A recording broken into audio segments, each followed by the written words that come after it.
Hey guys, long time no see. It's been like 2 years since the last ship analysis video. So yeah, it's definitely been a while. So hopping right back into things, our, I guess, theme for this summer, because remember I did the Summer of Italia a few years back, we're doing something similar to that, but with JoJo's Bizarre Adventures. Why? Because I fucking love JoJo. It's such a fucking great anime. And the fact that the Part 5 anime, which we have been waiting for I don't even know how long, the one that Part 5 never memes were born out of, finally was confirmed and actually aired in France today. So that's pretty fucking interesting, and I can't wait. I have to finish up Part 4 so I can watch Part 5, as it's coming out. So I'm pretty fucking stoked. So what better way to celebrate this momentous occasion than talking about my favorite ships? For now, we're just going to probably go parts 1 through 4 and cycle back around. And then once like the Part 5 anime starts coming out and whatever, which is in October, working my way through the next parts in the manga and whatever. Anyways, at the top of our list is JonaWagon. JonaWagon is the ship between Jobro, Speedwagon, and Jonathan, the OG JoJo. Now, one of the things about this ship that captivates me, at least, is the one-sidedness to it. And I've seen a lot of pictures and stuff or comics depicting the same thing, the one-sided attraction of Speedwagon to Jonathan that gets overlooked by Jonathan in his love for Arena and stuff. So that part really kind of captivates me. It just speaks wonders about the kind of person that Speedwagon is. He started out as a thug on Ogre Street, literally attacked Jonathan with the intent to kill, and was so awestruck by the fact that a rich, pompous little prick like Jonathan, he's not really a prick, he's good, would show them respect and not try to kill them because he would not want to cause their families grief. Speedwagon is so inspired by this that he pretty much vowed to follow this kid to the end of the earth, which he literally does. Now I know what you skeptics are probably saying. Oh, it was bad to be gay in the Victorian era, so that wouldn't be possible or something. Well, closeted people did exist, my friends, and Speedwagon was probably one of them. I was browsing the internet for evidence of Speedwagon being gay, like people do on their Thursdays. And I came across this post on Reddit. I have no idea how to say this person's name, but it's here. It's somewhere, probably here. And it's Lord OLXinator on Reddit, who says, he is stated to have left no children behind in the epilogue of Battle Tendency, described as a lifelong bachelor, which is sometimes slang for homosexual. Given his disinterest in women and very quick and intense care for Jonathan Joestar, and the bittersweet moment he has when he realizes Arena is looking after JoJo, it's possible that Speedwagon had some sort of feelings towards JoJo, right? And I could not agree more. When I was looking for all my evidence and stuff, those were basically all the things that I was looking for, and thankfully they summed it up in one pretty quick question.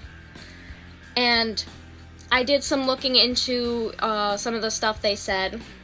I know he didn't have any kids, and that he was, in fact, referred to as a bachelor in the epilogue of Battle Tendency. The part that I was really focused on was the fact that a lifelong bachelor was slang for homosexual. I couldn't find shit on that at first. I was looking up slang for bachelor, slang for homosexual, slang for gay, and I could not find a single thing about bachelor and homosexuality. until I looked up confirmed bachelor, as opposed to lifelong bachelor. It was a term used in the Victorian era, you know, the era that Part 1 took place.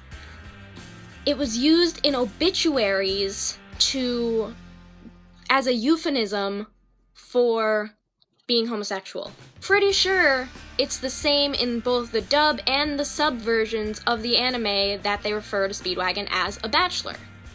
So, and I know this was in the, this wasn't in Victorian era but I still think it's something that would have been used towards that, instead of saying that, oh yeah, he was gay.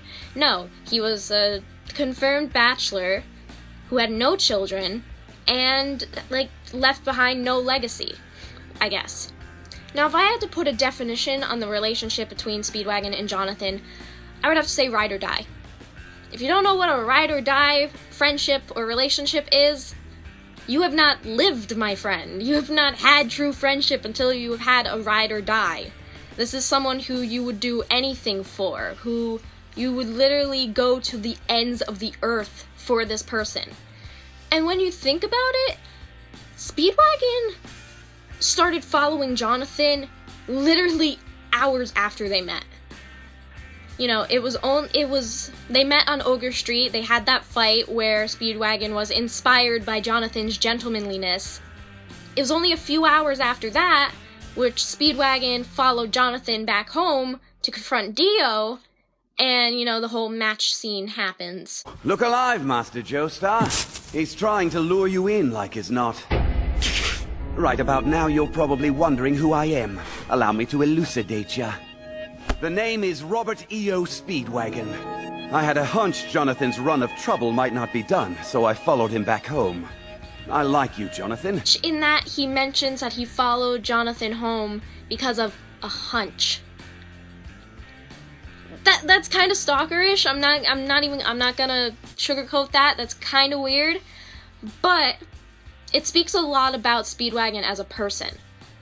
You know, he was this thug who had his life turned around by some rich kid who just came up and treated him like a human being. He was just blown away by Jonathan's just good heart, and therefore basically vowed his life and his legacy to the Joestar family. Like, if that's not love, I don't know what it is. Now, I mean, even, like, during the fight, he gets kicked square in the fucking jaw and thrown like 20 feet down the alleyway, and still stops a horde of other thugs from killing Jonathan. Just right then and there, he's like, I will not let any harm come to this gentleman. So it was like, holy shit, he must have really had an impact on him. And it even says on the wiki for, I think it's on Speedwagon's wiki, I can't remember. It might be Jonathan's, I don't fucking know. But it says, his courteous nature as well as his mental fortitude and ability to withstand fear and pain is the main reason Speedwagon decided to aid him on his journey. Which, I mean, it's right there. It's right there on the wiki. Now, there's one part in particular that stands out to me when it comes to the one-sidedness of the relationship. Once Jonathan's dad dies, and once his house burns down, Speedwagon is so fucking concerned that Jonathan has, like, nothing to live for anymore. And from that moment, he even says, he's like, I want to give Jonathan that light. I want to give him something to live for. I want to be what helps him want to live. Which is admirable, but in vain, because when he goes to walk past Jonathan's bedroom where they were staying or whatever, he looks and sees that there's a lantern lit. When he opens up the door a little bit to look in, he sees Irina taking care of Jonathan. Now, in the English dub, Speedwagon references Florence Nightingale in saying that she would be a better Florence Nightingale than I would be any day. And if you don't know, Florence Nightingale is basically the mother of modern nursing.